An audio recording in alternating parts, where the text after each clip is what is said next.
الرحمن الرحيم. الحمد لله رب العالمين، والصلاة والسلام على سيد الأنبياء والمرسلين نبي القاسم محمد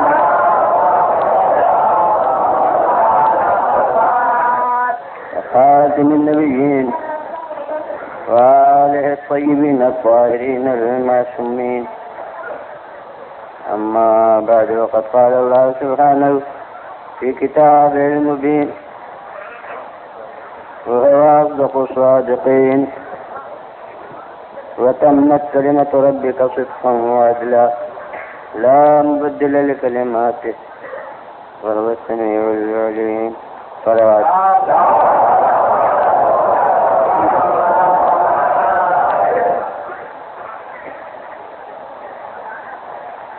محمد وآل محمد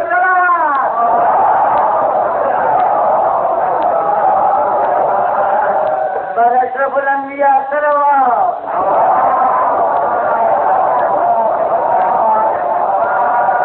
اصول دین کا آج دوسرا دن ہے. توحید کے بعد دوسری اصل عدل ہے.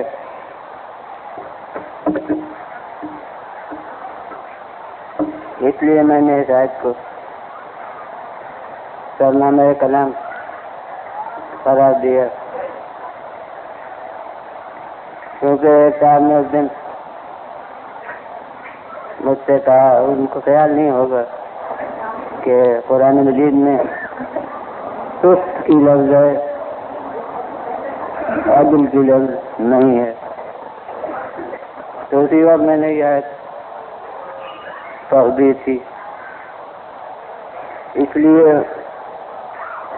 اس آیت کو میں نے سرنامہ بیان نہیں قرار دیا جس میں قسط کی لفظ ہے، بلکہ اسی آیت کو منتخب کیا جس میں عدل کی لفظ. ورنہ بہت طاقتور آیت اس موضوع پر وہ ہے: شہد اللہ انہ لا الہ الا هو الملائکۃ اولو العلم قائما بالقسط لا الہ الا هو العزیز الحکیم. اس میں اس کے معنی ہے کہ شاید اللہ گواہ ہے، ہم شہادتین جاری کرتے ہیں زبان پر، تو ظاہر ہے کہ وہ اصول دین ہی ہوتے ہیں جو شہادتین میں آتے ہیں. اور خالق نے جس چیز کو شہادتین کا جز قرار دیا ہو، اس میں کسی کو اصول دین سے خارج کرنے کا کیا حق ہے؟ تو اب دیکھیے، یہ خالق شہادت ادا کر رہا ہے. ایسا ہو رہا ہے کہ اللہ شہادت دیتا ہے اور فرشتے اور پھر انسانوں میں بھی جو صاحب علم ہے وہ سب قائل کی شہادت دیتے ہیں انہ لا الہ الا ہوا، کہ سوا اس کے کوئی خدا نہیں. یہ ہے توحید. قائما بالقسط، جو عدالت کے ساتھ قائم ہے، یہ ہوا عادل. تو معلوم ہوا کہ توحید جس طرح جزء دین ہے، اسی طرح عادل بھی جزء دین ہے. مگر اس میں ایک قسط کی لفظ ہے. ایک تو معنی جب ایک ہے تو لفظ کے اختلاف کا کوئی اثر حقیقت پر نہیں پڑتا، لیکن پھر بھی چونکہ لفظ بدلی ہوئی ہے لہذا میں نے وہ آیت پڑھی کہ تمت کلمۃ ربک صدقا وعدلا، تمہارے پروردگار کی بات پوری ہے سچائی اور عدل میں. محمد وآل محمد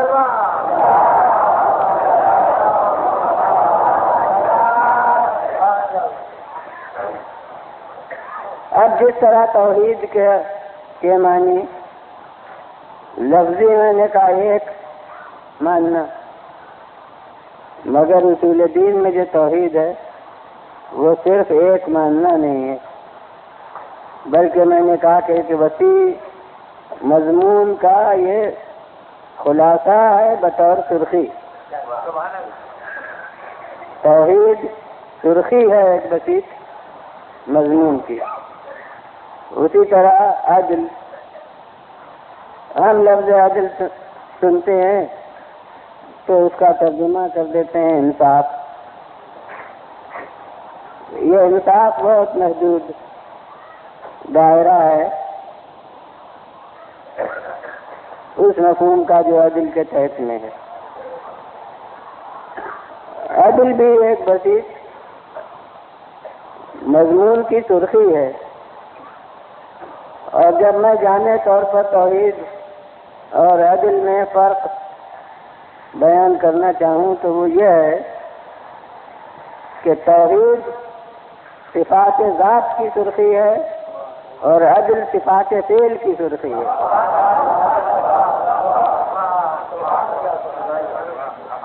اللہ کیسا ہے وہ ہے توحید، اور اس کے افعال کیسے ہیں وہ ہے عدل. محمد وعلى محمد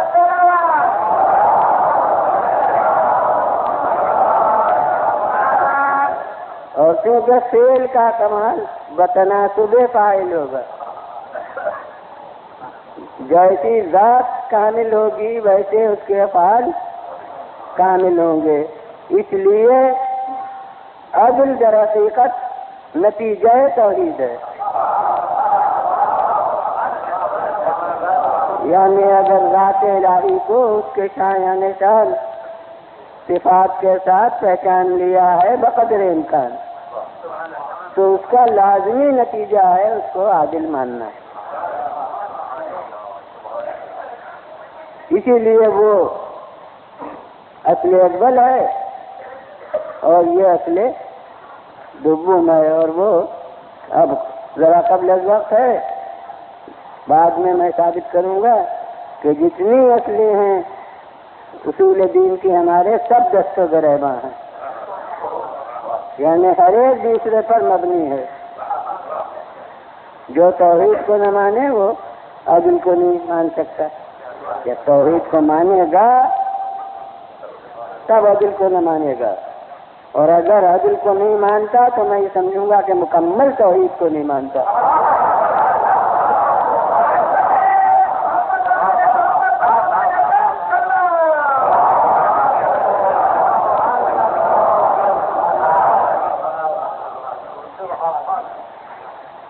اب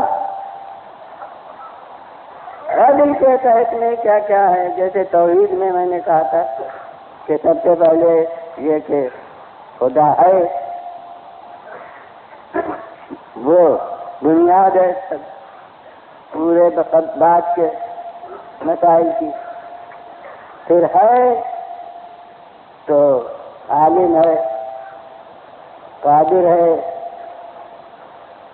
انو تو بچوں کو جو پڑھائے جاتے ہیں تو 8 صفات ثبوتیہ یاد کرائے جاتے ہیں، مگر علماء نے کہا ہے کہ وہ سب کا مرجع علم و قدرت ہے. مثلا حی زندہ ہے تو زندہ کیا مانے؟ جیسے ہمارا جس میں روح کا تعلق ہوتا ہے ویسے زندہ ہے. زندہ ہے کہ معنی کمال زندگی، وہ کمال جو زندگی سے وابستہ ہے کیا ہے؟ وہ علم و عمل. جو مردہ ہے اس میں نہ ادراک ہے، نہ حرکت ہے، نہ عمل ہے. تو علم و عمل یہ کمال حیات ہے. تو اب جب پھیلا کے کہیں تو 2 صفتیں ہیں، عالم و قادر، اور جب دونوں کو سمیٹ کے کہیں تو 1 صفت ہے ہی. تو اب ہے علم و قدرت سے الگ حقیقتاً کوئی صفت نہیں بھی. سمیع و بصیر، تو سمیع سننے والا کیا ان کانوں سے، بصیر دیکھنے والا کیا ان آنکھوں سے. تو نہیں. سمیع کے معنی جو چیزیں کانوں سے سننے کی ہیں ان کا جاننے والا. بصیر جو چیزیں آنکھوں سے دیکھنے کی ہیں ان کا جاننے والا، تو وہ بھی عالم کے تحت میں. تو غرض بنیادی چیزیں علم اور قدرت، تو یہ سب داخل ہے توحید میں. اور پھر صفات سلبیہ. اب صفات سلبیہ میں جا کے وہ توحید ایک جو لفظی تھا وہ وہاں آتا ہے. صفات سلبیہ میں پہلی صفت کہ اس کا کوئی شریک نہیں.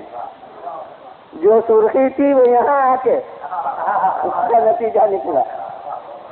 تو قاعدہ مضمون کی سرخی کا یہ ہے. مضمون نگار ماشاءاللہ مجمع میں بہت ہوں گے کہ وہ کسی ایک جز کے لحاظ سے سرخی ہو جاتی ہے. وہ جز کبھی شروع میں ہوتا ہے، کبھی بیچ میں ہوتا ہے، کبھی نتیجے میں آخر میں آتا ہے. اس کے لحاظ سے سرخی ہو جاتی ہے، لیکن وہی اس میں نہیں ہوتا، بہت کچھ ہوتا ہے. تو ویسے ہی اب صفات سلبیہ میں آ کے کہا جاتا ہے کہ اس کا کوئی شریک نہیں. تو اس میں ہے کہ اب ہمارے یہاں ہم جو بتاتے ہیں صفات سلبیہ کہ اس کے جسم میں کسی مکان میں نہیں، اور اسی کے تحت میں یہ ہے کہ دیدار اس کا نہیں ہو سکتا. تو یہ سب توحید کے تحت میں. ویسے عدل میں خلاصہ اس کا میں یہ کہوں کہ اس کے سب افعال اچھے ہیں اور تمام برے افعال سے وہ بری ہے. یہ تو خلاصہ ہے. لیکن اب اس میں بہت سے مسائل کھڑے ہوتے ہیں جس کے طے کرنے پر عدل کا ثبوت موقوف ہے. اب ایک طبقہ جو منکر عدل ہے اس نے کہا کہ بذات خود کوئی شے اچھی اور بری ہے ہی نہیں. بس جو خدا کر دے وہ اچھا، جو نہ کرے وہ برا. جس چیز کا شرع میں حکم دے دے وہ اچھی، جس چیز کو منع کر دے وہ بری. بذات خود نہ کوئی چیز اچھی ہے اور نہ کوئی بری. اب اگر یہ تصور قائم ہو گیا تو پھر ہم نے کہا کہ اللہ اچھا ہی باتیں کرتا ہے، تو یہ تعبیر غلط ہے. اللہ جو کرتا ہے وہ اچھا ہی ہوتا ہے. اب ان کے نقطۂ نظر سے یوں ہے، جو کرتا ہے وہ اچھا ہی ہوتا ہے. تو اب یہ کہنے کی کوئی بات ہی نہیں بھی، یعنی معاذ اللہ کرتا تو ہے دھاندھند، مگر چونکہ اس نے کیا لہذا اچھا ہے.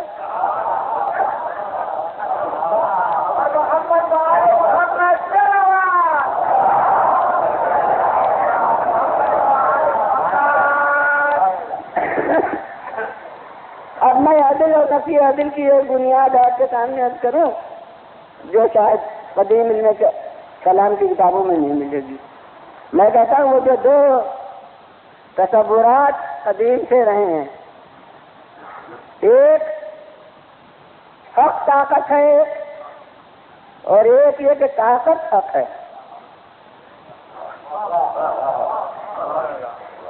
بس یہ دو ہی نظریے ہیں جو علم کلام میں آ کر اس بات عدل اور نفی عدل کی صورت میں ظاہر ہیں. ہم کہتے ہیں کہ حق طاقت ہے، لہذا اچھائی اور برائی بذات خود ہے. جو طاقتور ہے وہ بھی وہی کرے. تو جو مکمل طاقتور ہے اور کامل ذات ہے اسے بھی وہی کرنا چاہیے جو حق ہے.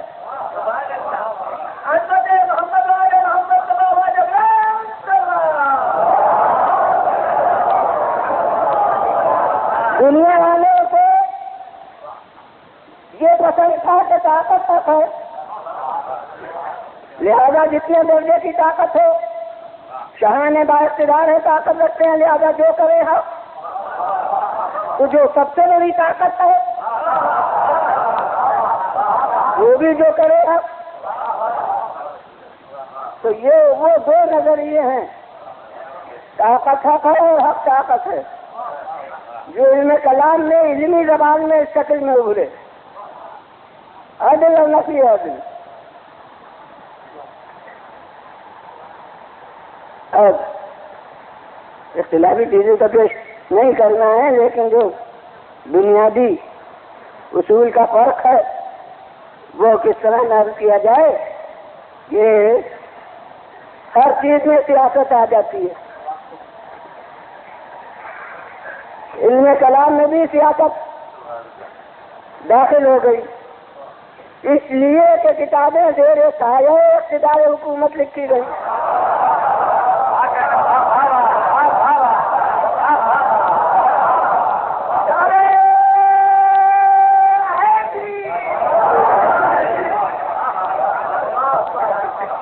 ایک بیان میں جو آج بنوا، اب میں اپنی زبان میں کہتا ہوں کہ جو دفاعی احاطہ ہے، میں نے اپنی زبان میں آتا ہوں، وہ دفاعی احاطہ جہاں ہے وہ کالونی جس کا نام اسی نام پر ہے، تو وہاں میں نے عرض کیا تھا شاید یا اس کے قبل کے خمسے میں بعض لوگ اب اتنی مجلسیں ہو گئی بحمد اللہ کہ یہ یاد رکھنا مشکل ہے کہاں کیا بیان ہوا تھا، تو میں نے کہیں کہا تھا کہ طاقتور جو ہوتا ہے وہ دو چیزیں سلب کرتا ہے، ایک قوت احساس، دوسرے جرأت اظہار۔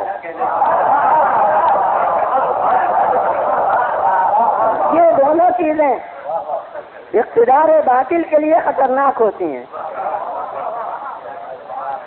اگر قوت احساس قائم رہی تو لوگ غور سے دیکھیں گے کون بات اچھی کی کون بات بری کی، لہذا اسے سلب ہونا چاہیے۔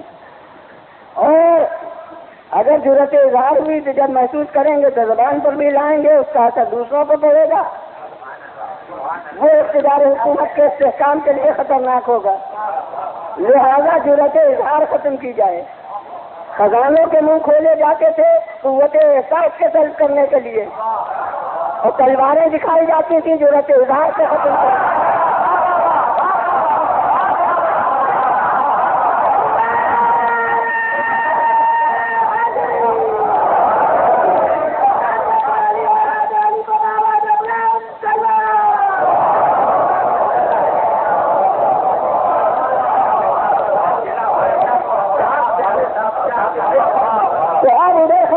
منہ کھلے ہوئے قوت احساس کے سلب کرنے کے لیے جو جب جیبیں پر ہوں گی تو سمجھ لیں گے کہ ہمارے لیے تو بڑے اچھے ہیں، اور برائیاں تو ہوا کریں، سوچیں گے نہیں کہ کیا اچھا کر رہے ہیں کیا برا کر رہے ہیں، ہمارے ساتھ تو اچھائی ہو رہی ہے۔ تو قوت احساس ختم ہوگی، یہ کام خزانوں سے ادھر ہو رہا ہے۔ صاحبان علم جن کے قلم خریدے گئے ہیں ان کو ذہنیت کی تشکیل ایسی کرنا ہے کہ اقتدار کے بارے میں سوال ہی نہ ہو کہ صحیح ہو رہا ہے یا غلط، لہذا وہ شروع کیا گیا وہاں سے کہ خدا کے لیے عادل ہونا ضروری نہیں۔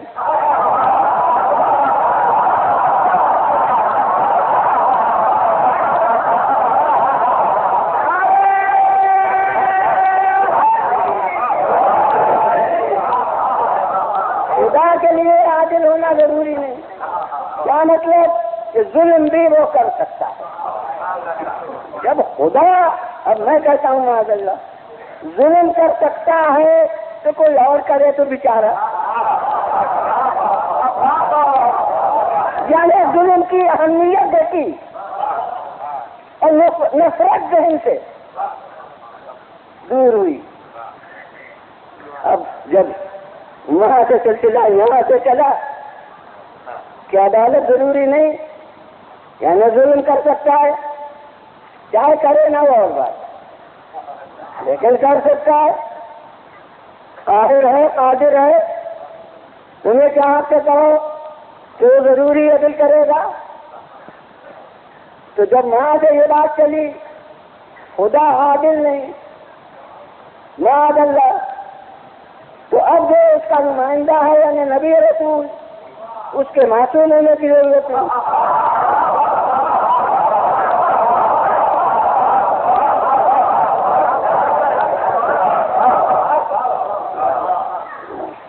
جب ہوئی اس کے لیے عدالت ضروری نہیں تو اس کے لیے معصوم ہونا ضروری نہیں، اب جب اس کے لیے معصوم ہونا ضروری نہیں تو اب جب ایک درجہ نیچے اترے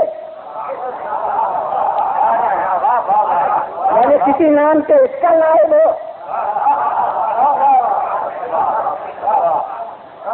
تو اس کے لیے چاہے شروع میں عادل ہونا چاہے انتخاب کے وقت رکھا جائے، مگر لا یعدل بالفسق، اگر بن گیا تو پھر فاسق ہو جانے سے معذور نہیں ہوگا۔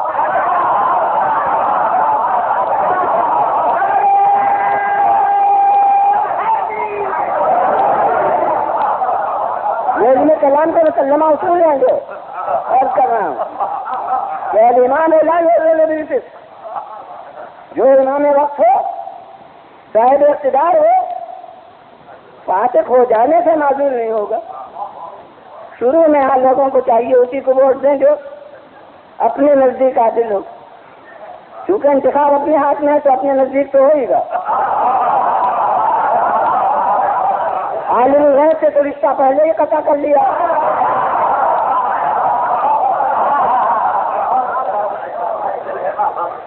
تو جب اپنے نزدیک کا معیار ہو گیا تو بعد میں اپنے نظر کی چوک بھی نمایاں ہو سکتی ہے کہ ہم نے غلط انتخاب کیا تھا، اور ہو سکتا ہے کہ انقلاب بھی ہو جائے تو اس وقت وہ عادل بعد میں نہیں رہا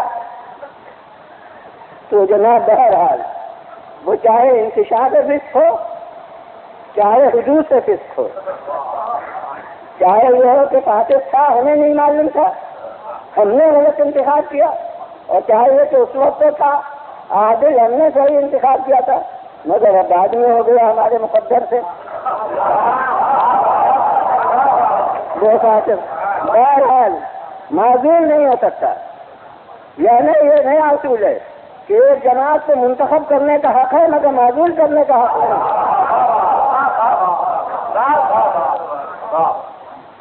تو یہاں یہ ہو گیا، اور اس کے بعد اب اور جب درجہ گھٹے گا تو امام جماعت کے لیے شروع میں بھی عادل ہونا ضروری نہیں، جو ذرا مسین ہو،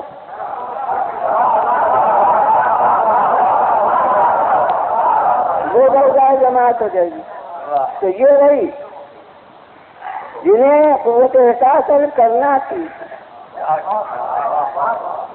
اور جنہیں قوت احساس برقرار رکھنا تھی وہ ادھر سے چلے کہ وقتی طور پر جو امام ہو وہ بھی غیر عادل نہیں ہو سکتا۔ اجتماع کیا تھوڑی دیر کا امام، جس وقت تکبیر شروع ہوئی اس وقت سے امام ہو گیا، اور جب نماز ختم ہوئی امامت ختم، تو یہ تھوڑی دیر کی امامت مگر اس میں بھی عدالت کر۔ اب جب یہ وقتی طور کا امام عادل ہے تو جو امام مستقل ہے جو ہمارے امامت رکھتا ہو اور ہمارے نقطۂ نظر سے دین و دنیا کا امام ہو پھر وہ معصوم نہ ہو تو کیا ہو؟ دیکھیے اوپر کی عمارت جب نیچے سے شروع ہوگی تو آخر تک نیچی ہوتی جائے گی، اور نیچے ہی کا زینہ جب نیچے سے شروع ہوگا تو وہ بڑھتا ہی چلا جائے گا۔ تو اب وہ جو ہے امام کل چاہے بنام نبوت ہو چاہے بغیر نام نبوت ہو وہ بھی معصوم ہوگا، اور اب جب نائب معصوم ہے تو وہ ذات ذوالجلال جس کا یہ نائب ہے وہ لازمی طور پر عادل نہ ہوگی، اور وہ بھی عادل تو میں نے کہا محدود لفظ ہے، یعنی وہ بالکل خیر، بالکل حسن، بالکل صحیح عمل کی عامل نہیں ہوگی تو کیا ہوگا؟ تو یہ ادھر کا تصور ہوگا جہاں قوت نقد و تبصرہ زندہ رکھنا ہو، جہاں آنکھیں بند نہ کرنا ہو، اقتدار کے بعد بھی آنکھیں کھلی رکھنا ہو، وہاں یہ نظام چلتا ہے۔ اب اس وہ بحث، وہ بنیادی بحث میں نے کہا کہ اچھائی برائی کچھ ہی نہیں، اپنی جگہ۔ کون کہتا ہے کہ سچ اچھی بات ہے؟ کون کہتا ہے کہ جھوٹ بری بات ہے؟ کون کہتا ہے کہ ایثار اچھی بات ہے؟ کون کہتا ہے کہ دوسرے کا مال چھین لینا بری ہی بات ہے؟ جی نہیں، چونکہ شرع نے کہہ دیا کہ امانت داری کرو، لہذا امانت داری اچھی بات ہو گئی۔ کیونکہ شرع نے کہہ دیا کہ خیانت نہ کرو، لہذا خیانت بری بات ہو گئی۔ کیونکہ شرع نے کہا کہ سچ بولو، لہذا سچائی اچھی چیز ہو گئی۔ شرع نے کہا کہ جھوٹ نہ بولو، لہذا جھوٹ بری چیز ہو گئی۔ اب اگر یہ تصور ہو گیا تو بے خدا کے افعال میں یہ کہنا کہ وہ اچھائی کرتا ہے، اچھائی کا کوئی تصور اس کے کرنے سے قبل ہے ہی نہیں، وہ تو اس کے کرنے ہی سے اچھائی کی تشکیل ہوگی۔ لہذا اب یہ کوئی معنی نہیں عدل کو اصول دین میں رکھنے کا۔ مگر اب آئیے قرآن سے پوچھیں، کوئی کہے کہ قرآن کا کیا سوال؟ میں کہتا ہوں کہ عدل کی بحث اگر مسلم و غیر مسلم میں ہوتی تو قرآن کا سوال نہیں تھا۔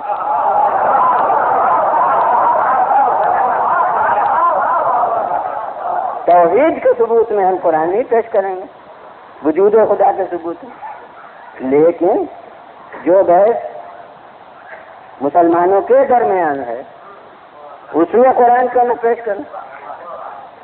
تو اب دیکھیے کہ قرآن مجید بازار کیا کہہ رہا ہے، عدل پر کتنا زور دے رہا ہے کہ دو طریقے ہیں، ایک مثبت ایک منفی، جہاں ہر ایک طریقہ کافی ہے اس بات حقیقت کے لیے، مگر جہاں زور دینا ہوتا ہے وہاں مثبت پہلو کو بھی کہا جاتا ہے اور منفی پہلو کو بھی بار بار کہا جاتا ہے۔ جیسے توحید میں تو پہلے منفی کہا لا الہ، پھر اس بات تک پہنچایا اللہ کہہ کے، تو مثبت انداز بھی مثلا ان اللہ الہ واحد، اللہ ایک اکیلا خدا، یہ مثبت ہے۔ الہکم الہ واحد، یہی ہے عالمان ہے، تو یہ مثبت انداز ہے۔ قل هو اللہ احد، یہ مثبت انداز ہے، اور یہی لا الہ الا ہوا، یہ منفی انداز ہے۔ یا نام لے لے کر ان چیزوں کو کہتا کہ یہ نہیں ہے، یہ نہیں ہے، جیسے حضرت ابراہیم نے طریقہ اختیار کیا تھا، آفتاب کو کہا نہیں یہ نہیں ہے، اور مہتاب کو کہا یہ نہیں ہے، وہ منفی انداز۔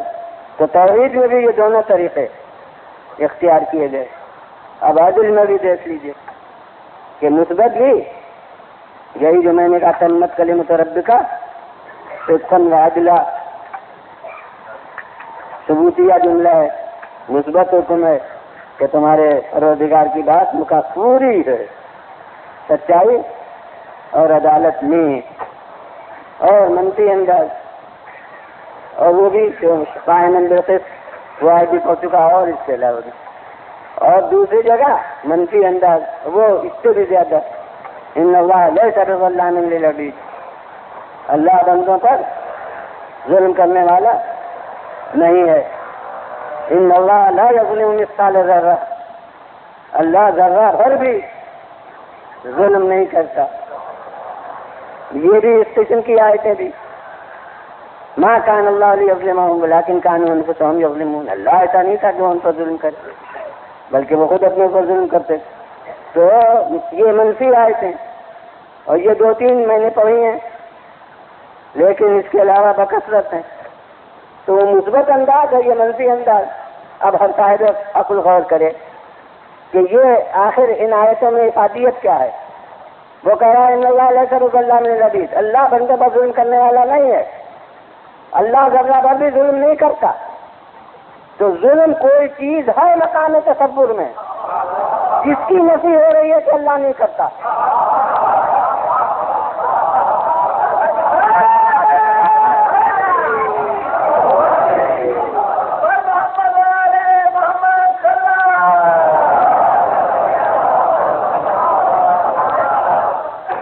اسی کی تو نفی ہو رہی ہے. اب اسی طرح کیونکہ دونوں باتوں میں آتا ہے افعال الہی اور احکام الہی، دونوں میں نے کہ جو اللہ حکم دے وہ بس اچھا ہو گیا، جس بات سے وہ منع کرے وہ بات بری ہو گئی. اسے بھی آئیے قرآن سے پوچھیں. ان اللہ یامر بالعدل والاحسان وایتاء ذی القربى وینہی عن الفحشاء والمنکر والبغی یعظکم لعلکم تذکرون. دیکھو اللہ حکم دیتا ہے عدالت کا، جیسے خود عادل ویسے دوسروں کو بھی عدالت کا حکم دیتا ہے اور احسان کا حکم دیتا ہے، دوسروں کے ساتھ کتنے سلوک کا. اور جس سے جو رشتہ ہے اس رشتے کے تقاضوں کو پورا کرنے کا حکم دیتا ہے. بلنا اور منع کرتا ہے شرمناک کاموں سے. فحشہ یہ فحش کسی سے لفظ ہے، شرمناک کاموں سے اور برے کاموں سے. یہ وہی ہے جسے نہیں عن المنکر کہا جاتا ہے. تو یہاں منع کرتا ہے فحشاء سے اور منکر سے اور بغی سے، یعنی حدود سے تجاوز کرنے سے منع کرتا ہے. علماء تفسیر نے کہا ہے کہ یہ ایک آیت جامع ہے تمام شریعت کی، تمام معمولات اور تمام منہیات ان چند لفظوں کے تحت میں قرآن مجید نے جمع کر دی ہیں. مگر ہر صاحب فہم اور صاحب فہم کے علاوہ دوسری لفظ کہوں سخن شناس وہ محسوس کرے کہ اللہ حکم دیتا ہے عدالت کا، تو عدالت کوئی سمجھی بوجھی چیز ہے جس کا وہ حکم دیتا ہے. احسان کا حکم دیتا ہے تو احسان اپنی جگہ کوئی عمل ہے جس کا وہ حکم دیتا ہے. اور ذی القربیٰ کو دینے کا اور منع کرتا ہے کہا کہ شرمناک کاموں سے. تو کچھ ہے شرمناک کام قطع نظر اس حکم سے، وہ تو شرمناک کام جو ہے ان سے منع کرتا ہے. اور برے کاموں سے تو برائی اپنی جگہ کچھ ہے تب تو اس سے منع کرتا ہے. اور اس کے بعد بغی سے یعنی کچھ حدود مقرر ہیں، ان حدود سے قدم آگے بڑھانے سے منع کرتا ہے. تو یہ آیت اور جتنی آیتیں اس قبیل کی ہیں وہ ایک نہیں ہیں، وہ بہت ہیں. یہ میں سب ایک ایک قسم کی آیتیں ہیں جن کی نمائندگی میں ایک ایک آیت پڑھ رہا ہوں. تو وہ سب بتلا رہے ہیں کہ حسن اور کو وہ اپنی جگہ میں پایا جاتا ہے اور اللہ ان باتوں کا حکم دیتا ہے جو اچھی ہیں اور ان باتوں سے منع کرتا ہے جو بری ہیں. یہ اس کا عمل ہے. اور ما کان اللہ لیظلمہم، اللہ ایسا نہیں ہے کہ ظلم کرے. اس کے معنی ہے کہ ظلم کرنا اس کی شان الوہیت کے خلاف. صلاح دیجیے علماء.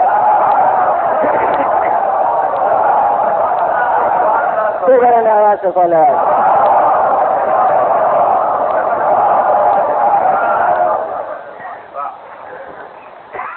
تو معلوم ہے یہ بنیادی بحثی عدلی کے تحت میں کہ اچھائی اور برائی کوئی ہے بھی اس کا معیار اپنی جگہ قطع نظر فعل الہی اور حکم الہی کے، تو معلوم ہے قرآن سے خود پتہ چل رہا ہے کہ نہیں اس کا کوئی معیار ہے۔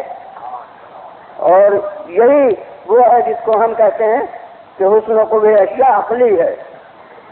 عقلی ہونے کا مطلب یہ ہے کہ اپنی جگہ پر حسن اور قبح ہے کہ اگر عقل کامل ہو تو خود سمجھ لیتی۔ اب یہ ہماری عقل کامل نہیں ہے اس لیے نہیں سمجھتے۔ حسن و قبح اشیاء عقلی ہے، اس کا یہ معنی نہیں ہے کہ ہر بچے کی عقل سمجھ لے۔ جب ہم دیکھتے ہیں کہ مراتب ادراک مختلف ہے اشخاص میں، ہم اپنی عقل سے جن باتوں کو برا کہتے ہیں ایک بچہ اس کو برا نہیں سمجھتا، تو ہم کو یہ سمجھنے کا کہ عقلی ہے یہ حق نہیں ہے کہ ہر آدمی کی عقل، مطلب یہی ہے کہ عقل بےلوث وہ عقل جس میں شائبہ جہل کا نہ ہو۔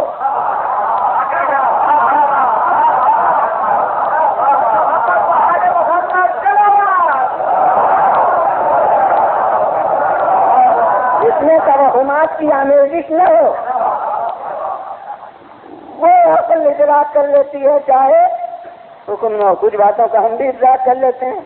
کسی نے آ کے ایزا کی نیت سے یتیم کو تماچا مار دیا تو کون صاحب عقل ہے جو محسوس نہ کرے کہ برا کیا؟ کیا کسی قرآن کی آیت پڑھنے کی ضرورت ہے؟ جی نہیں، ہر آدمی کا ضمیر محسوس کرتا ہے کہ یہ برا کیا۔ جس کو آج کل کی زبان میں ضمیر کہتے ہیں یہی عقل کی ایک تعبیر ہے۔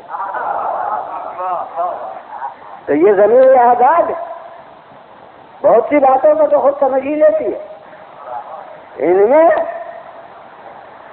احادیث بھی جو آئے ہیں وہ تائید عقل کرنے کے لیے ہیں، تشریح حکم کرنے کے لیے نہیں ہے۔ صرف یہ کہ جن باتوں کو تم سمجھ لیتے ہو لیکن غفلت میں رکھتے ہو، ہم تمہیں ان کو سمجھا دیتے ہیں۔ اسی لیے امیر المومنین علیہ السلام ایک اپنی بلیغ جملہ ارشاد فرمایا ہے انبیاء کے کام میں کہ انبیاء کا مقصد کیا ہوتا ہے۔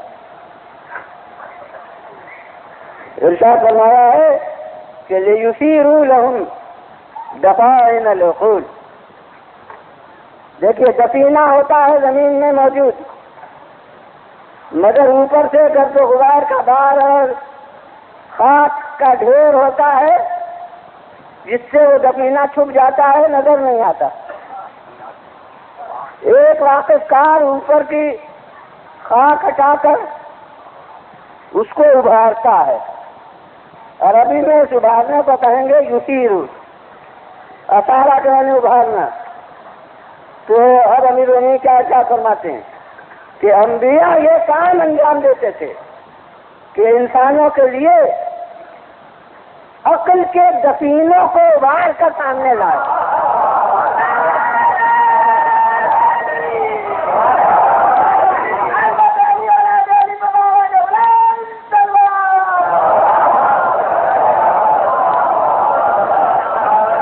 بولا دیجیے بولا جاوا۔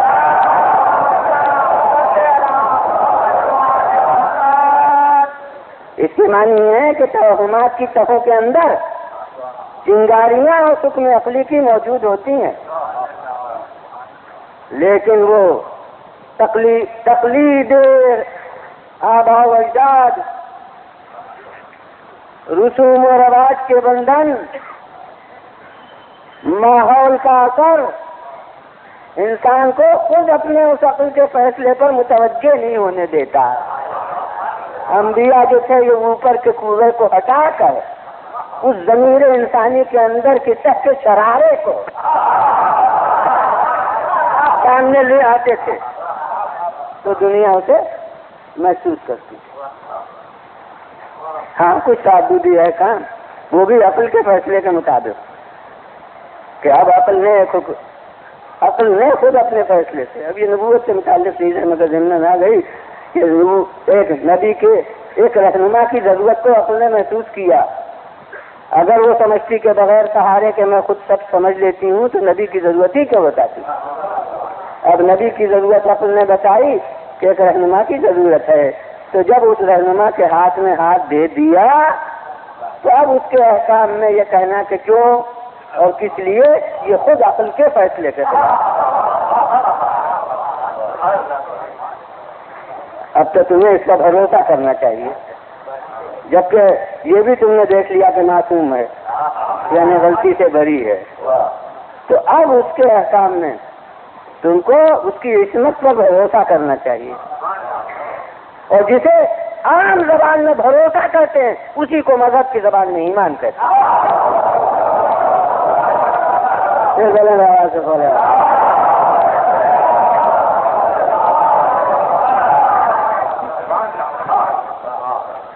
تو کچھ چیزیں بری ہیں بجائے خود کچھ چیزیں اچھی ہیں بجائے خود. اور جب یہ بات طے ہو گئی تو اب ہم کہتے ہیں کہ اللہ کا کمال ذات مانے ہے کہ وہ ان بری باتوں کو کرے. اللہ کا کمال ذات مانے ہے کہ اچھی باتوں کو ترک کرے. اب جو کام کرے یہ نہیں ہے کہ اس نے یہ کیا تو اچھا ہو گیا بلکہ اچھا تھا اس لیے کیا. اب جس چیز کا اس نے حکم دیا یہ نہیں کہ اس نے حکم دیا تو اچھی ہو گئی بلکہ یہ اچھی تھی اس لیے حکم دیا. جس چیز سے منع کیا یہ نہیں کہ منع کیا تو بری ہو گئی بلکہ بری تھی اس لیے منع کیا. یہ معنی ہے افعال الہی میں بھی احکام الہی میں عدل کے تقاضا عدل کا یہ ہے. اب پھر اسی کے تحت میں جبر اختیار کی بحث بھی عدلی میں ہوتی ہے. اتنا بڑا مارکہ آ رہا مسئلہ وہ بھی عدلی کا جز ہے. وہ یہ ہے کہ طبقہ اس نے کہہ دیا کہ جو ہم اچھائی کرتے ہیں سب وہ کرا دیتا ہے ہم سے, جو برے کام کرتے ہیں وہ سب وہ ہم سے کام عمل میں اس کی طرف سے آ جاتے ہیں, وہ کرا دیتا ہے. اس کو یوں بھی کہتے ہیں کہ ہمارے افعال کا خالق وہ ہے. کہتے ہیں کسی کو کسی چیز کا خالق ماننا شرک ہے, لہذا تمہیں اپنے فعل کا خالق سمجھنے کا حق نہیں ورنہ شرک ہو جائے گا. کیا خوب عدل کو توحید سے ٹکرا دیا.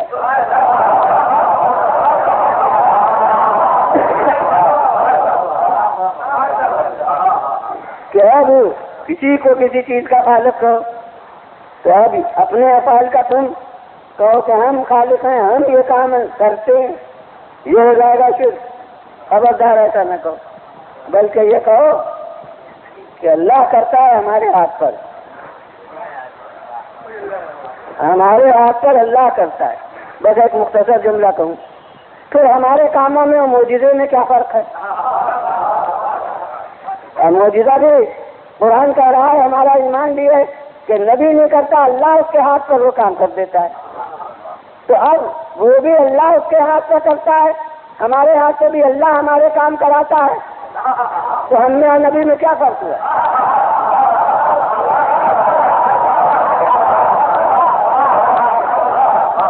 اور اب میں کہتا ہوں کہ معجزہ خصوصیت نبی کی کیا رہی.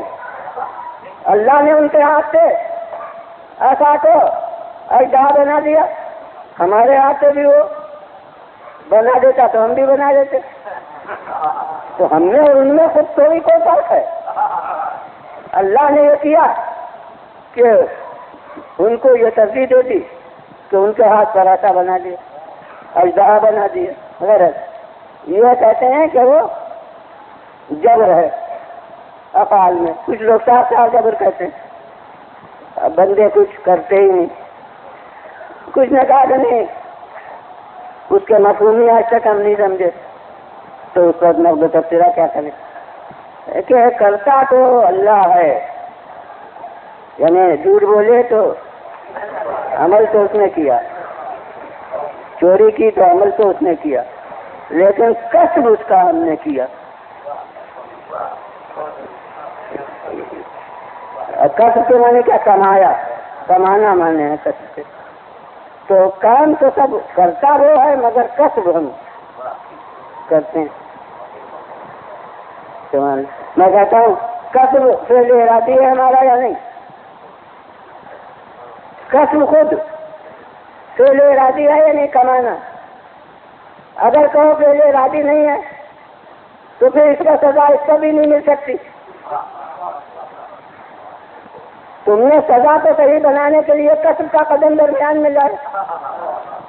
اگر کسب غیر ارادی ہوا تو پھر بھی سزا اس کو نہیں ہو سکتی، اور اگر کسب ہمارا فعل ارادی ہے تو پھر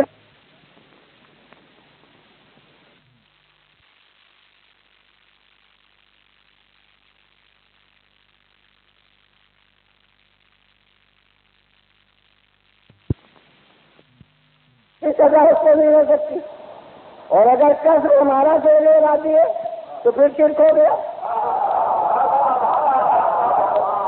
ارے پھر اس عمل ہی کو کہنا ہمارا فعل ارادی کر دو، یہ کسب کو ادھر سے لانے کی کیا ضرورت؟ تو غلط جہاں عقل کو دین سے خارج کر دیا گیا ہو وہاں منطق کی بحث کیسی؟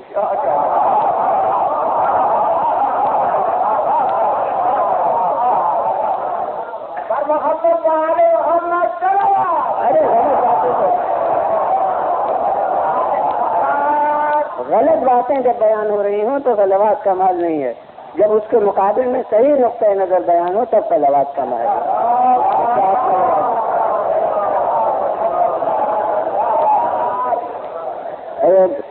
کچھ لوگوں کے غلط تصورات بیان ہو رہے ہیں تو یہ محل غلط تھوڑی ہے، یہ تو ہونے کا محل ہے ایک طرح تو طالبان عقل ایسی بے عقلی کر رہے ہیں۔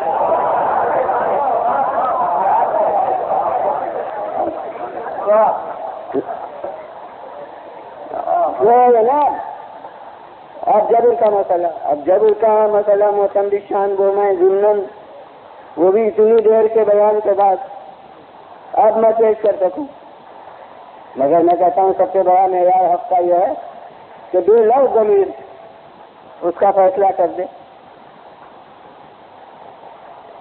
کوٹے پر سے پاؤں پھسلا گر پڑا آدمی، کوئی نہ کہے گا برا کیا، اور اگر خودکشی کے ارادے سے پھانس پڑا تھا اور ایک نے کہا برا کیا، حرکت تو ایک ہی طرح کی ہوئی۔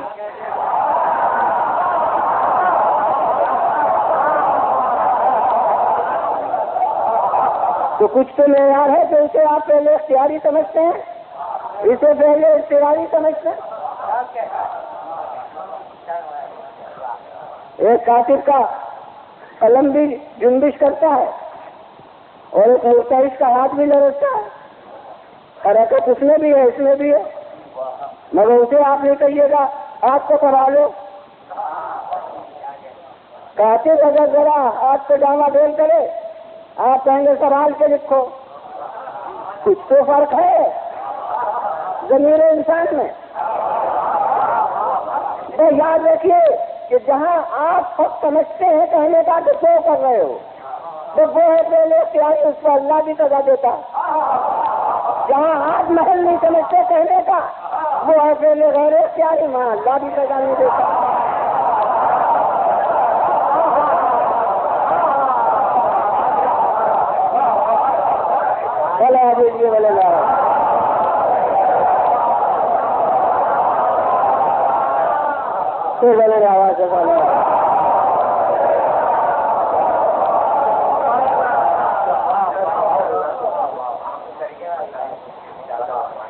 یہ جتنے مباحث ہیں یہ سب عدل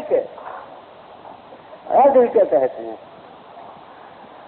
اب صاحب کچھ لوگ ہیں جو مشاہدے کی بنا پر، اب وہ تو اس میں کلام کی باتیں تھی، اب وہ مشاہدے کی بنا پر ہم دیکھتے ہیں کہ ایک شخص عمر بھر مصیبتیں اٹھائیں اور ایک شخص ہے کہ عمر بھر اس نے آرام اٹھایا، اور ایک شخص ہے جو مفلس ہے، اور ایک شخص ہے کہ جو مالدار ہے اور ایک شخص ہے کہ جو صحیح و توانا ہے اور ایک شخص ہے جو اس کی عمر بیماریوں میں کٹی، یعنی یہ عدم یکسانی، اس کو کہتے ہیں کہ اب یہ صاحب جب مشاہدات ہیں تو ہم تو کر عادل مانیں گے۔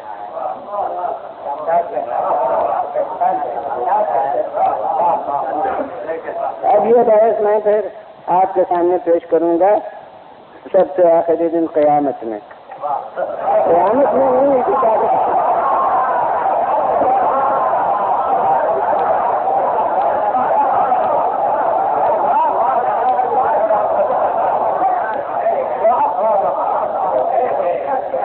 مگر اس وقت اصولاً میں بحث کر رہا ہوں اور پہلے ہی وعدہ کر چکا ہوں کہ تشریح اس دن ہوگی کہ عدالت کے معنی وہی جو محدود ہم نے بنا رکھے تھے۔ کچھ لوگ یکسانی سمجھتے ہیں عدالت کے معنی، کچھ لوگ برابری سمجھتے ہیں عدالت کے معنی۔ تو عدالت کے معنی نہ یکسانی ہے نہ برابری ہے۔ اب یہ مساوات کا موضوع آ گیا، وہ ایک دن اسلامی مساوات کے بارے میں تقریر کی تھی، تو آج کل تو مساوات وہ پورے نظام کا محور ہے، مساوات برابری۔ تو اب میں بس دو ایک مثالیں دوں گا، اور کیونکہ سب مسائل ایک مجلس میں اس طرح سے بیان ہو سکتے ہیں، تو بس جس طرح ہر منزل سے میں گزرا ہوں اسی طرح اس منزل سے کہ برابری مانی ہے عدالت کے۔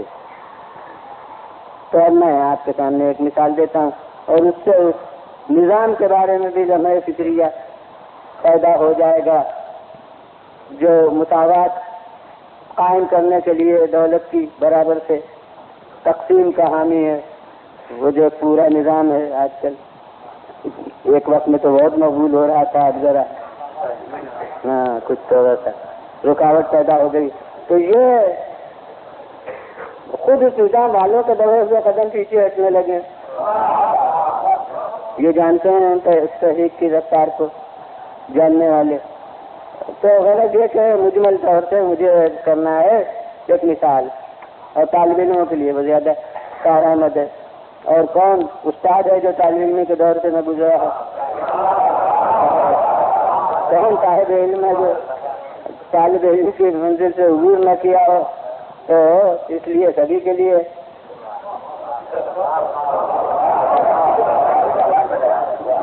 صاحب ایک اسکول ہے، کالج ہے، دو لڑکے ہم عمر ایک ہی دن آ کے انہوں نے نام لکھوایا، داخلہ لیا، اس کا ریکارڈ موجود ہے کہ دونوں آپس میں دوست تھے، آپ ایک دن کی آ کے دونوں نے داخلہ لیا، عمر بھی دونوں کی یکساں تھی، مگر ایک کا کامچور، اس نے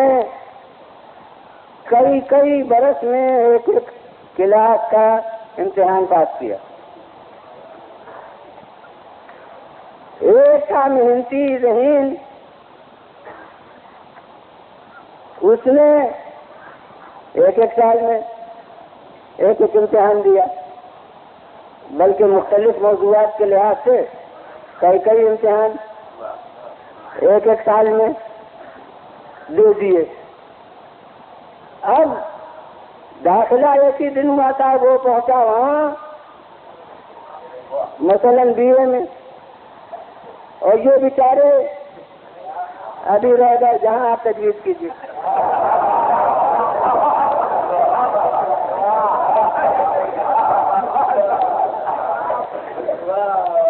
اب ایک انسپکٹر صاحب آئے کوئی تعلیمات کے مساوات پسند،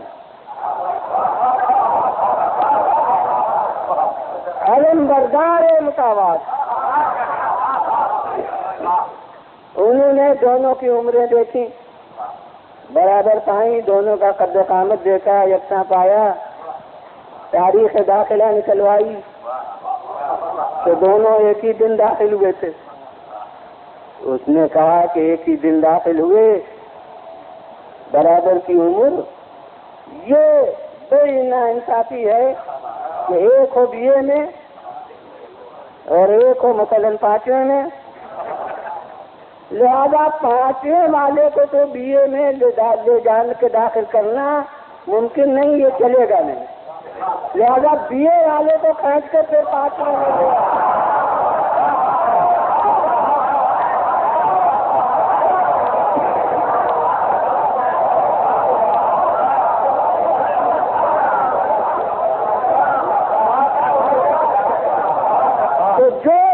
قسم لے لیجیے کہ مساوات تو ہو گئی،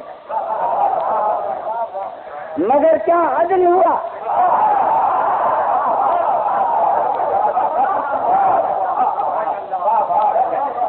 تو بس اب اس دن کے موضوع کا بھی تجربہ ہے، اس دن یہ جملہ نہیں کہا تھا کہ اسلام دین مساوات نہیں ہے، دین عدل ہے۔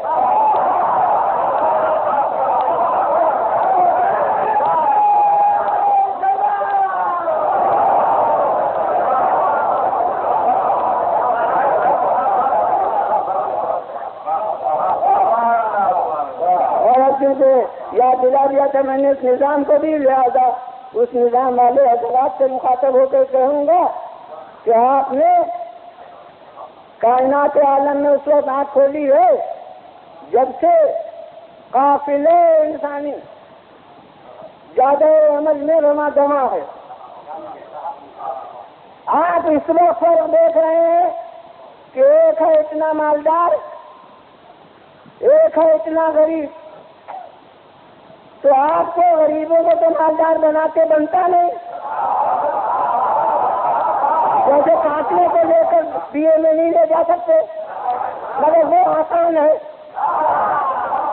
کہ مالداروں سے چھین کر غریبوں کو دے دیں۔ میں بھی حامی ہوں کہ اگر پتہ چل جائے کہ کسی نے چھین جھپٹ کے دولت بڑھائی ہے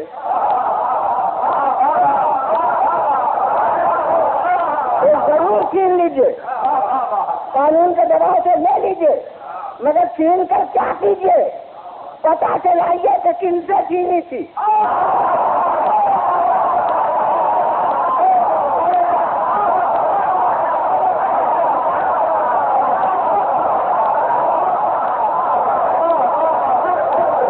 انہیں تک پہنچائیے۔ یہ سبب نہیں ہے کہ چھین کے اپنے منظور نظر افراد میں اسے آپ تقسیم کر دیجیے۔ اس کے معنی یہ ہے کہ ایک غاصب کو ختم کر کے بہت سے غاصبوں کو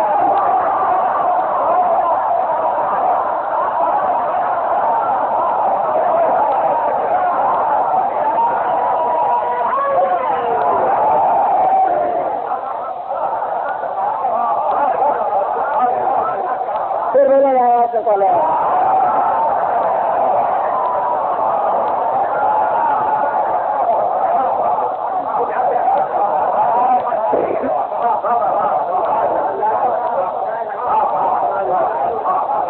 بس جناب آمدن برسر مطلب میں تو عدل بیان کر رہا ہوں وہاں کا کہ آپ اس وقت آنکھ کھولتے ہیں، دیکھتے ہیں اس وقت کون بیچارہ فقیر و مفلس ہے، اس وقت کون مالدار اور دولت مند ہے، اس وقت کون بیمار ہے، اس وقت کون صحیح و تعلیم ہو۔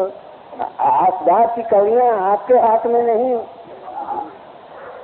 اس نے کس طرح اپنی صلاحیتوں کو برباد کیا، اس نے کس طرح اپنی صلاحیتوں کو صرف کیا۔ آپ اس وقت کے تفریقوں کو دیکھ کے عدل الہی پر حرمگیری کرتے ہیں، اور اس کا عدل جو ہے وہ محیط کائنات ہے، وہ جب سے اسباب و مسببات کی کڑیاں ہیں اس وقت سے لے کر اسباب کا پتہ لگائیے تو صحیح فیصلہ ہوگا۔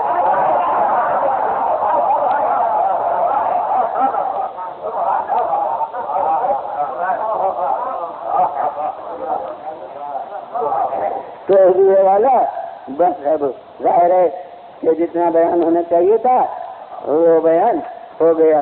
کل بھی اور 20 منٹ بڑھ گئے تھے، تو اسی طرح آج بھی نتیجتاً کچھ بڑھ ہی جائیں گے، گھٹے گا نہیں تو بس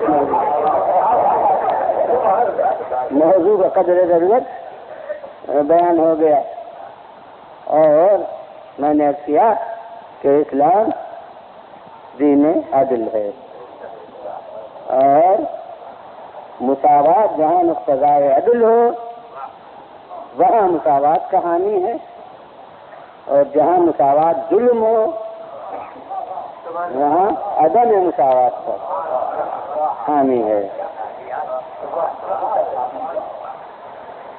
اور اسی لیے اس کے ترجمان بھی مساوات سے بھی کام لیتے تھے اور عدم مساوات سے بھی کام لیتے تھے۔ دونوں نمونے ان کے عمل میں پائے جاتے ہیں۔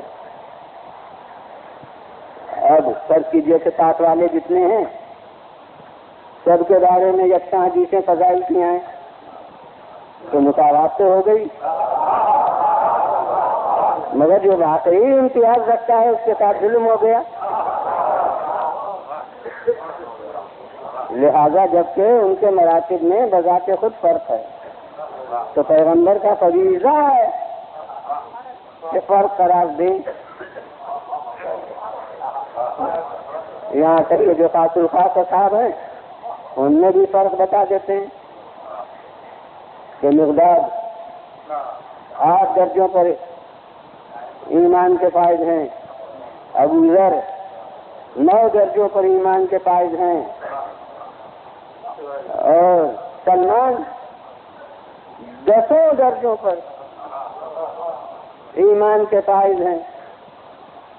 اب میرے ذہن میں تو سوال ابھرتا ہے کہ جب 10 درجے سلمان لے گئے تو اب جو سلمان کا مقتدا ہو اس کے لیے درجے کہاں سے آئیں؟ تو ایک حدیث رسول نے میری مشکل حل کر دی۔ میں کہتا ہوں کہ سلمان 10 درجوں پر فائز ہو کے بھی مومن رہے اور جو ان کا مقتدا ہے وہ کل ایمان ہوگا۔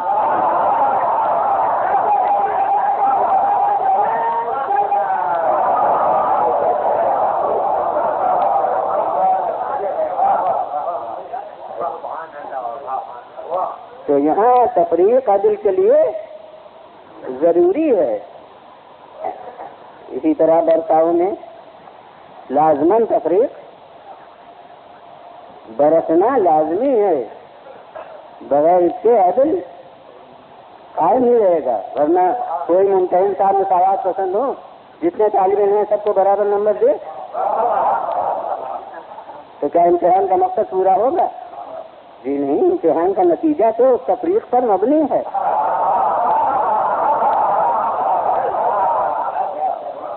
جب تک وہ تفریق نہ ہو امتحان کا نتیجہ ہی کہاں نکلے گا؟ ویسے ہی قرآن کہہ رہا ہے کہ یہ رائے عمل میں اللہ تم سب کو امتحان کی منزل میں لایا ہے۔ یہ پوری کارگاہ حیات ایک امتحان کا کلاس ہے، ایک امتحان کا کمرہ ہے جس میں تم بیٹھے ہوئے ہو۔ تو اب جب امتحان گاہ ہے تو ضرورت ہے کہ وہ جو امتحان گاہ کا مربی ہے، سرپرست ہے، وہ اسی کے لحاظ سے فرق مراتب قرار دے، اسی کے لحاظ سے سندیں تقسیم کرے، اسی کے لحاظ سے ہر ایک کے ساتھ برتاؤ کرے۔ کسی کو سند ہی مل گئی، کسی کو اس کے ساتھ انعام بھی ملا، تو اول درجے کے افراد بھی یکساں نہیں ہوتے، ان میں بھی فرق ہوتا ہے، تو ان میں بھی اسی لحاظ سے فرق کیا جاتا ہے۔ تو اسی لیے یہ خالق کی طرف کا بھی عمل ہے۔ انبیاء و مرسلین کے لیے بھی کہا گیا کہ مختلف درجے ہیں، فضلنا بعضهم علی بعض، اور پھر رسول کیوں کر سب کو کیوں کر کہہ سکتے ہیں کہ جس کی بھی پیروی کرو۔ عقلاً غلط جب راستے ہمیں نظر آ رہے ہیں متضاد، ایک ادھر جا رہا ہے ایک ادھر جا رہا ہے، تو کیسے رسول کہہ سکتے ہیں کہ جس کی بھی پیروی کرو؟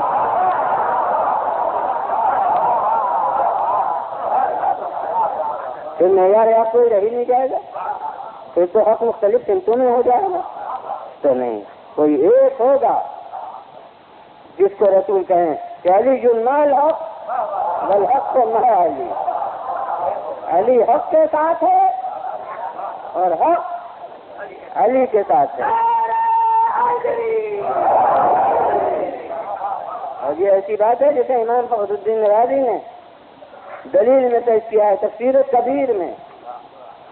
کبیر میں کیونکہ امام شافعی بسم اللہ کو جزو سورہ سمجھتے ہیں اور دوسرے علماء دوسرے مکاتب خیال کے جو فقہ کے افراد ہیں وہ بسم اللہ کو جز نہیں مانتے، نہیں پڑھتے نماز میں بھی، مگر امام شافعی کے پیرو وہ حامل بھی ہیں، بسم اللہ پڑھتے ہیں۔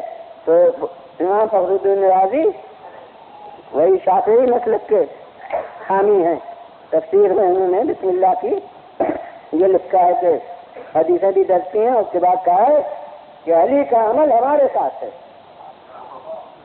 ہمارے ساتھ ہے علی ابن ابی طالب کا عمل، اور پیغمبر نے فرما دیا ہے کہ علی جنمال حق بل حق ما علی، علی حق کے ساتھ ہے اور حق علی کے ساتھ ہے۔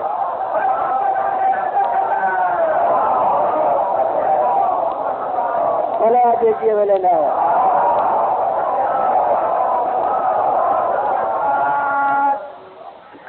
بس میں بہت ادب سے امام فخر الدین رازی سے اتنا کہہ کے آگے بڑھ جاؤں گا کہ بھائی معیار کو یاد رکھیے گا، پھر جہاں بھی اختلاف ہے دیکھیے گا علی کدھر ہے۔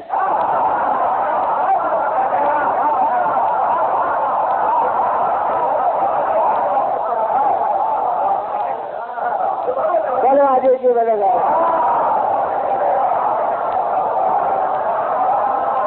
پھر بولے گا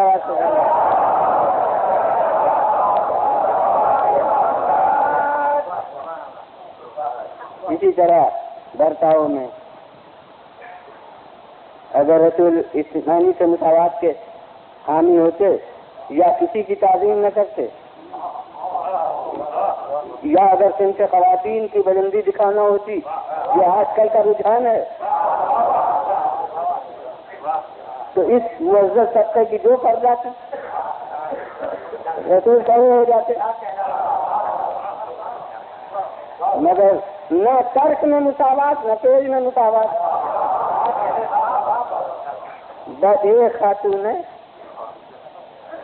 جس کی تعظیم کو کھڑے ہو رہے تو یہ ظاہر ہے کہ امتیاز خاص کی حامل ہے اللہ کے نزدیک،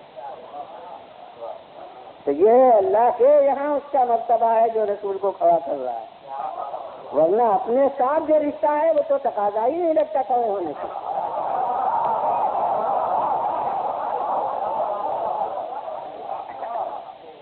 معلوم ہوتا ہے یہ اب ایک اور موضوع کا ایک جز آ گیا ہے کبھی انشاءاللہ ہو کہ یہ جتنی فردیں ہیں یہ کچھ رشتے رسول سے رکھتی ہیں، کچھ رشتے اللہ سے رکھتی ہیں۔ اب کوئی ذرا متوجہ نہ ہو کہ اللہ کا رشتے دار کون ہو سکتا، اب میں کہتا ہوں اس کی ذات کو لاؤ جیسا رشتہ ہو،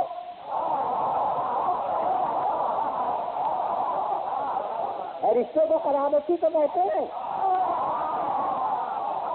آٹھ ہے نماز میں کہیں قربت نہیں اللہ آپ کو حق ہے، قرابت کہتی ہے آپ کو حق ہے۔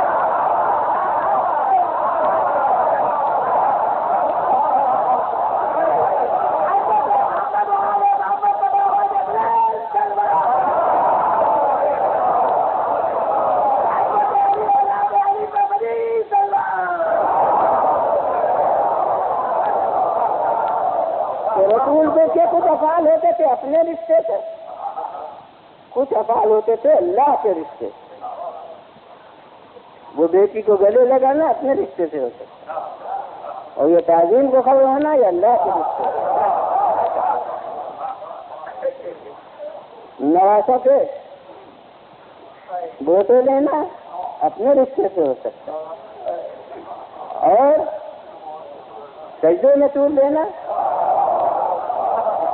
یہ اپنے رشتے سے نہیں ہو سکتا، یہ اللہ کے رشتے سے ہو سکتا۔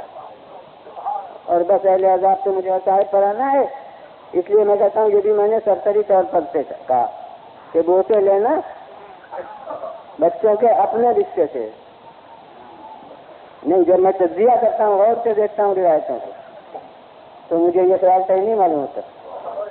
اگر نواسے ہونے کی بنا پر بوٹے لے تو پیشانی بھی نواسوں کی ہے، وہ سارے بھی نواسوں کے ہیں، جتنے اجزاء جتنے سب نواسوں کے ہیں، تو سب سے اجزاء کے بوسے لیں رسول، مگر کیا وجہ کہ تفریق برتتے ہیں، ایک کے دہن کے بوسے لیتے ہیں، ایک کے گلے کے بوسے لیتے ہیں۔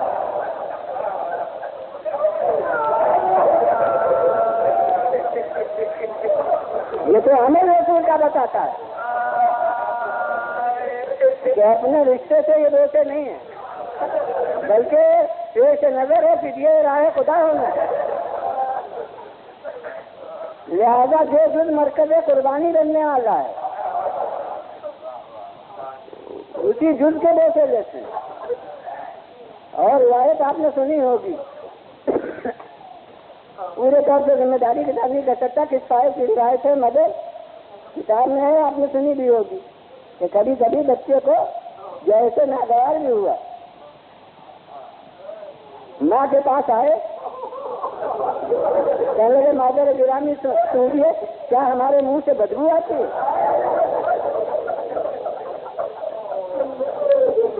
سید عالم نے کہا تمہیں یہ خیال کیوں کا پیدا ہوا؟ ارے تمہارے منہ سے مجھ کو اندر سے بہتر خوشبو آتی ہے۔ کہا ارے خیال کیوں کرنا ہو، ہم دونوں بھائی نانا کی گود میں بیٹھے ہوتے ہیں اور بھائی حسن کے منہ کے بوسے لیتے ہیں، اور جب ہماری باری آتی ہے تو ہم منہ اپنا بڑھاتے بھی ہیں، تو نانا منہ کو ہٹا کے گلے کے بوسے لے لیتے ہیں۔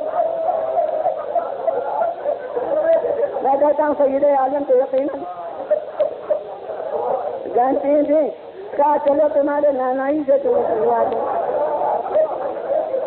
لیے میں آئے، کہا نانا بابا آپ ہی تو کہتے ہیں کہ حسین کے رونے سے مجھے اذیت ہوتی ہے، کبھی کیا بات ہے کہ کبھی آپ ہی کا کوئی طرز عمل ایسا ہوتا ہے اس کی آنکھوں میں ہاتھ لگا جاتا ہے، کیا ہوا؟ کہ آج مجھ سے جا کے اس نے یہ کہا، آپ لینا ہے فاطمہ کیا کرو گی اب سن کے؟ جانتی تو ہوئی، کہا نہیں بابا مجھے تو اسے سنوانا ہے۔ کیا رسول نے فرمایا کہ سنو، اس کے منہ سے بوسے لیتا ہوں اس لیے کہ زہر دوا اس کے لبوں سے متصل ہوگا، اور اس کے گلے سے بوسے لیتا ہوں اس لیے کہ خنجر قاتل اس کے گلے سے متصل ہوگا۔ بس عذاب و روایت دیکھنی ہے جو آپ نے سنی ہوگی، مگر میں کہتا ہوں کہ جو رسول نے اپنے عمل کا فلسفہ بتایا ہے اس سے ایک اور بات ثابت ہو جاتی ہے جس کو میں نے وہاں کی مجلس میں کیا تھا، مگر مسائل تو ایسی چیز نہیں ہے جو ایک دفعہ بیان ہو تو پھر نہ بیان ہو۔ تو میں کہتا ہوں کہ جو رسول نے فلسفہ بتایا ہے اس کے بعد بالکل سمجھنے والی بات ہے کہ اگر ایک بھائی کے ہوش مستحق ہیں کہ اس کے بوسے لیے جائیں، اگر ایک بھائی کا گلا مستحق ہے تو اس کا بوسہ لیا جائے، تو ضرور ایک بہن کے بازو بھی مستحق ہے۔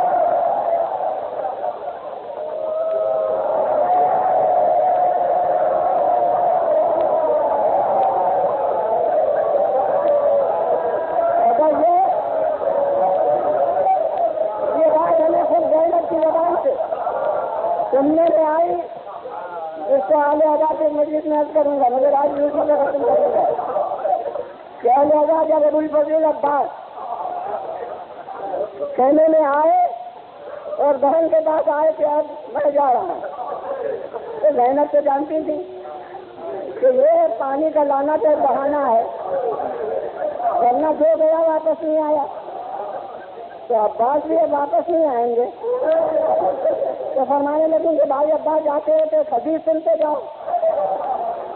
انہی الفاظ میں ہمیشہ بیان کرتا ہوں، یہی موضوع ہے اس بیان کے لیے کہ بس شیر خدا کا شیر بہن کے قدموں کے پاس سے جھکا کے بیٹھ گیا، اس لیے کہ جانشین فاطمہ حدیث سنانا چاہتی ہے۔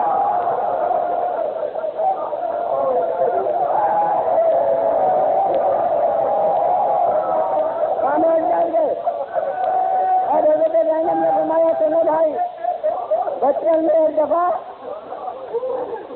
بابا کے جانے کو بیٹھی تھی، اس دن بھی چاہتے چاہوں گا کہ میں نہیں فیصلہ کر سکتا کہ بابا سے مراد رسول اللہ ہے یا حضرت علی بن ابی طالب ہے.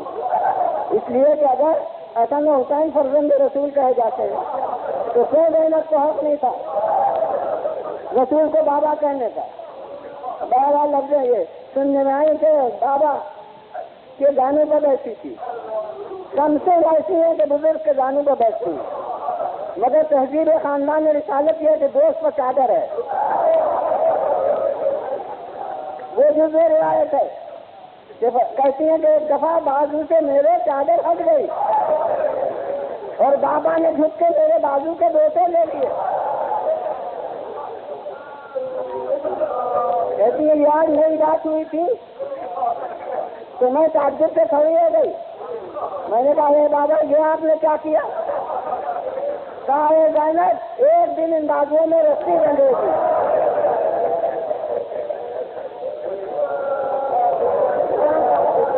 تو جناب زینب فرماتی ہے کہ اس دن سے میں کمسن تھی، مگر جب گئی ہوئی اور گھر بھاگنے سے بھر گیا تو کب کب میں نے سوچا ہے کہ جس بہن کے 18 بھائی ہو اس کی مجال ہے اس کے بازو میں رسی ڈال سکے. لگتے عباس اب اور بھائی سے جا چکے، تم بھی جا رہے ہو، یقین ہو گیا کیا دن بازو میں رسی ڈال سکے.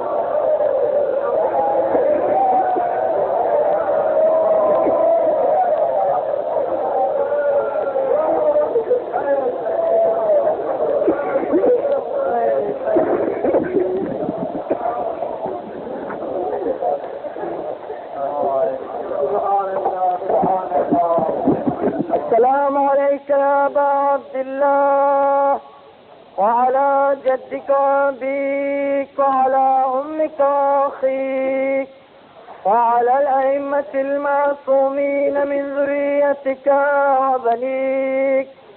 السلام علیک وعلی ولدیک العلیین واخیک بالفضل العباس وسائر المستشهدين بين يديك ورحمة الله وبركاته.